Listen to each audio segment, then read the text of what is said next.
repreendendo, com a mão nas costas, repreendendo, e eu comecei a perceber que eu ia ficando um pouco mais aliviada. Então aquela dor já não era mais tão profunda, ela foi, a lente de aumento foi diminuindo, eu fui cada dia sorrindo um pouco mais, Sim. cada dia mais, porque a Bíblia diz que por um caminho o diabo entra, por 7 ele vai fugir de nós. E eu comecei a identificar quais eram esses 7 pontos em que havia concentração de espíritos imundos. E eu comecei a orar. Cabeça, mente, garganta, que é o ponto que falamos, coração, estômago, que é onde nós acessamos comidas trabalhadas, comidas da mão de pessoas invejosas, cordões umbilicais, umbigo, 4 dedos abaixo do umbigo, pernas, raízes financeiras. A gente repara que toda vez que a pessoa está para ter um problema financeiro que ela tem, a perna incha, dá dor no joelho, dor nos ossos. E a Bíblia fala que a inveja apodrece os ossos. Isso. Então eu comecei a orar no ponto do umbigo, sobre maldições hereditárias. E eu me lembro que um período dessa oração, eu comecei a renunciar.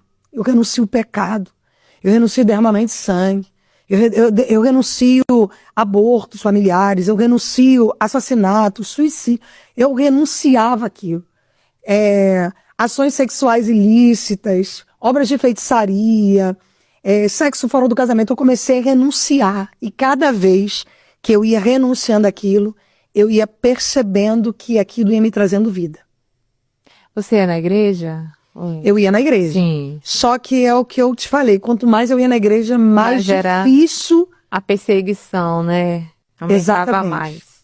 Que a irmã falou. Havia uma perseguição espiritual muito violenta, que eu sentia e é o que eu acredito que muitos cristãos, ou muitas pessoas que estão em processo de libertação, elas passam, elas desistem. Sim. Porque elas estão pensando em morrer, e elas vão para a igreja e elas são realmente ameaçadas por demônios, por pesadelos, as dores pioram, passa a ter dor no estômago. Porque hoje o trabalho de libertação que eu faço, quando a pessoa fala, eu tô orando, tô tendo dor de estômago, eu falo, é isso. Eu já conheci uma pessoa, né, que ela trabalhava nessa área, né, de macumba e tal, há muitos anos. Ela aceitou a Deus, né, tal, mas ela não conseguiu. Foi uma batalha constante, o inimigo ameaçava, vou te matar, você vai morrer, e no final ela não aguentou e saiu, né, da igreja e voltou a fazer o que fazia antes. Por quê? Ela até tentou viver uma religião, mas não houve renúncia. Não. Porque num caso desse, as mãos sangram, né, por feitiçaria, pecados geracionais. E também tem que ter ajuda, né, de pastor, quem tem entendimento, para estar lá ajudando. Tem que ter uma pessoa do seu lado, não você sozinha, né? Exatamente. Porque você aceita a Deus, você nunca ouviu falar de Jesus, nunca ouviu, né, nunca entrou numa igreja, você entra, faz aquelas coisas erradas, você entra e não aguenta, não tem ninguém do seu lado, você sai, você não suporta. Não suporta por quê? Porque a nossa luta não é contra a carne nem contra a sangue. E as ferramentas que a pessoa tem é carnal. E é principados e potestades. Então por isso que a gente vê as pessoas naquele primeiro amor, eu tô jejuando, eu tô orando, tá piorando. Porque na verdade ela jejua e ora, mas não tem renúncia. E é como a irmã falou, hoje nós temos muito pouco trabalho nessa profundidade de libertação nas igrejas.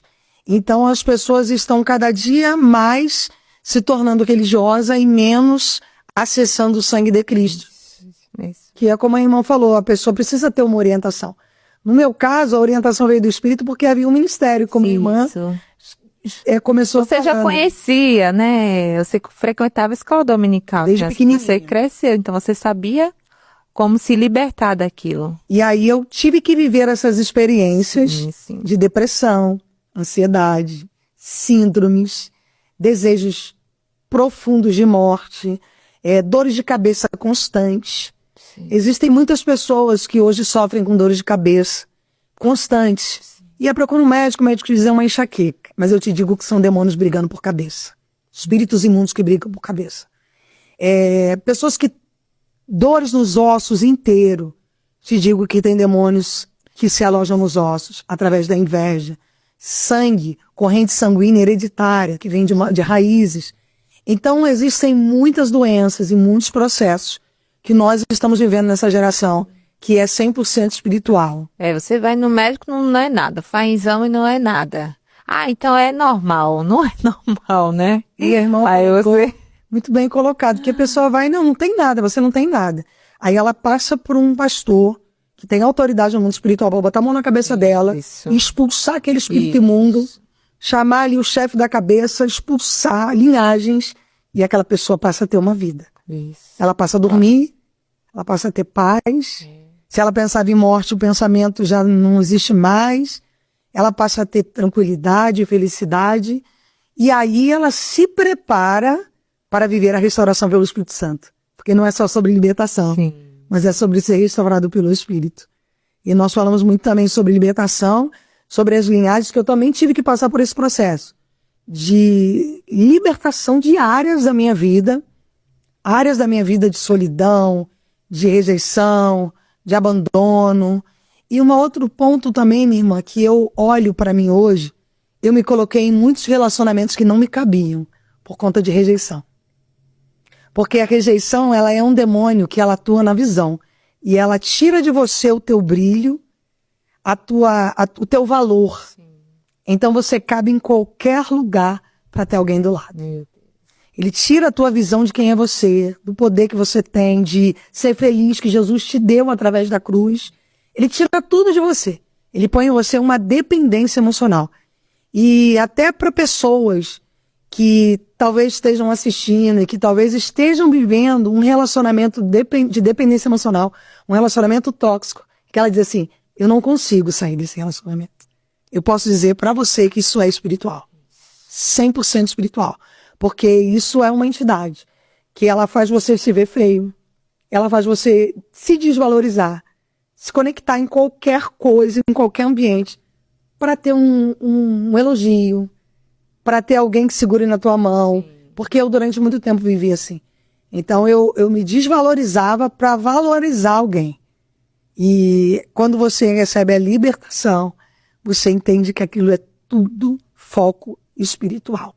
Então a rejeição, ela gera um domínio satânico muito violento. Sim. Por isso nós vimos tantas meninos se cortando, os pulsos. Aí você vai bater um papo, você vai entender de linhagem geracional. Né? Porque toda vez que eu vou fazer um trabalho, eu vou fazer um mapa com aquela pessoa, entender como foi a infância dela, o que ela passou, o que ela viveu. E ali eu vou montando um processo para trabalhar com a quebra da raiz geracional. E a gente entende que ela foi rejeitada, ou ela foi abandonada pelo pai, ou a mãe tentou abortar ela no ventre. Sim.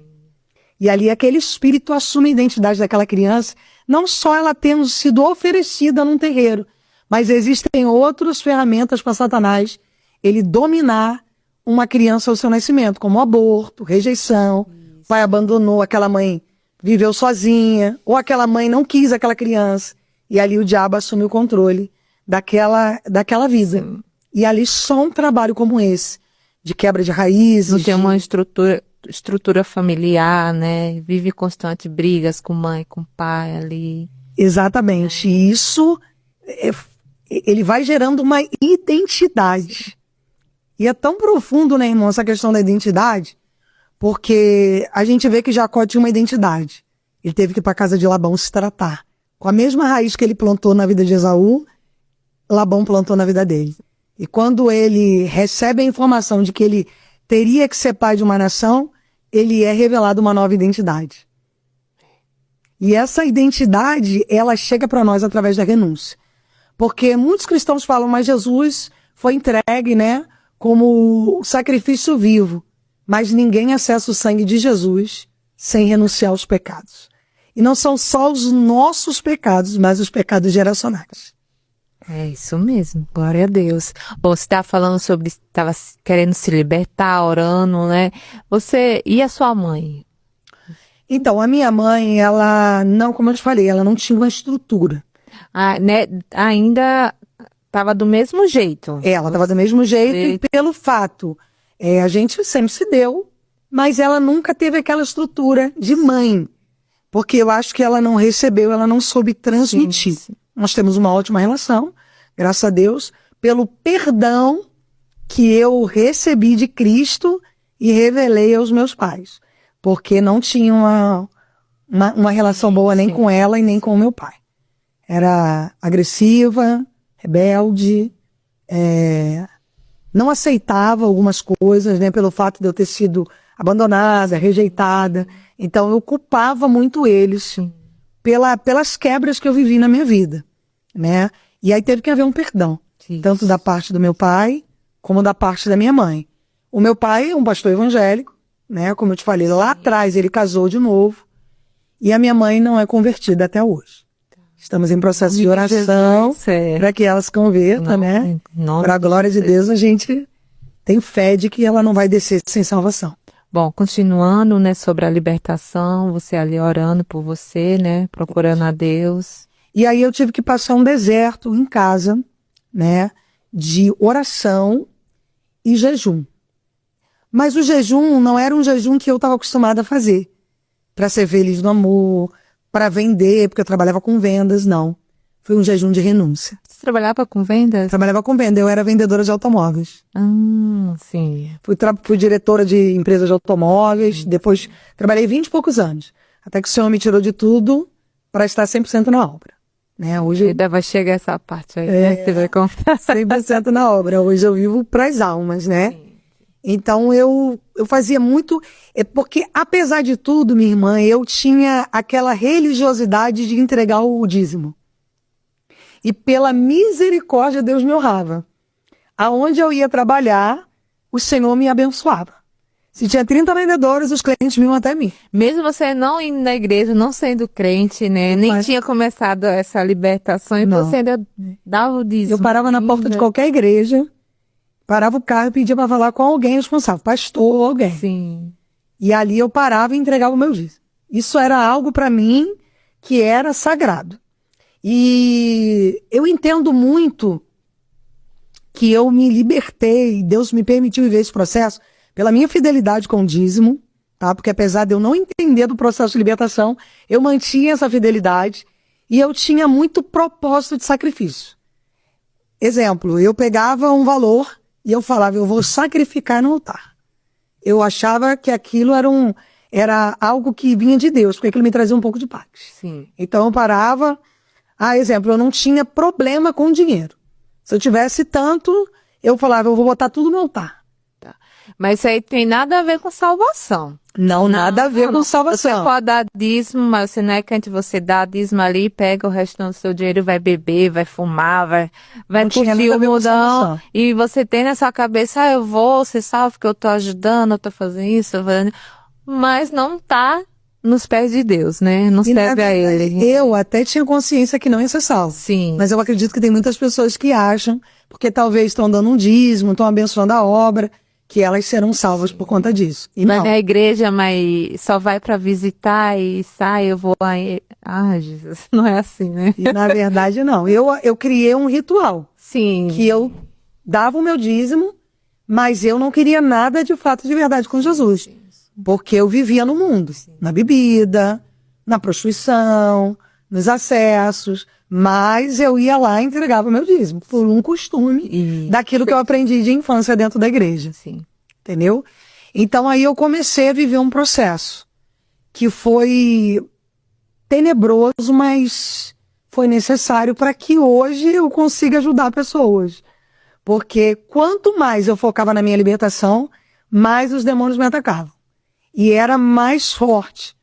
Por isso que eu acredito que muitas pessoas que estão assistindo, como a irmã falou, elas estão tentando, mas elas desistem porque elas não conseguem suportar o processo. Porque a dor, se ela tem um problema de suicídio, ela intensifica a dor. Satanás, ele intensifica a dor.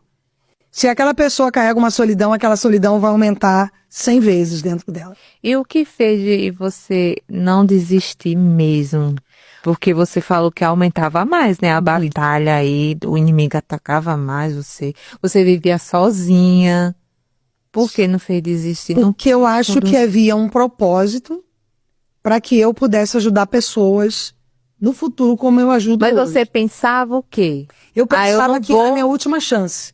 E eu falava para Deus, eu vou tentar, eu vou me lançar de tudo que eu não sei, mas eu vou me lançar. Porque eu sabia que se eu não vencesse essa batalha, eu ia morrer. Sim. Havia dentro de mim um grito de morte.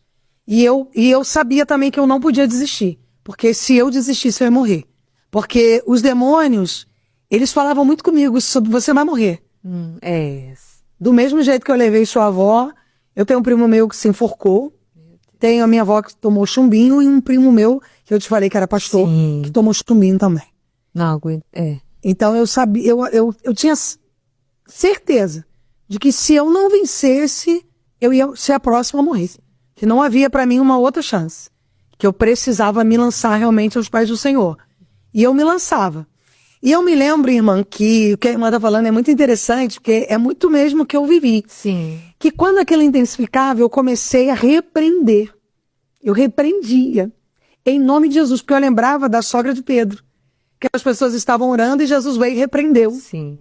Então havia oração, havia ali um propósito, mas havia alguém que tinha uma autoridade para repreender, que era Jesus. E eu lembrava também do endemoniado gadareno, que Jesus tinha que repreender aqueles demônios. E eu comecei a me basear naquilo. Senhor, o Senhor repreendeu, eu preciso repreender esse espírito. E eu repreendia. E eu me lembro que aquilo durava 5 minutos, aquele alívio, daqui a pouco vinha mais forte. E aí eu repreendia 1, 2, 3. Eu comecei a focar em libertação. Em nome de Jesus, eu te repreendo, eu te repreendo. Era algo muito desesperador para mim. Mas eu fui entendendo que com o passar dos meses, aquilo foi me gerando libertação. Aquilo foi me gerando uma visão espiritual que eu não carregava. E quando eu comecei a repreender as raízes, eu me lembro, irmã, que nesse dia, foi como se tivessem saído de dentro de mim um caminhão de pessoas, um peso emocional muito grande, que naquele dia eu senti uma paz, um alívio que na minha vida inteira eu nunca tinha sentido. Porque o meu estado era aflito, meu estado era aflição, Sim. era coração acelerado o tempo todo, era crises de ansiedade, desejos de morte e dor profunda na alma. Era uma dor que não cessava.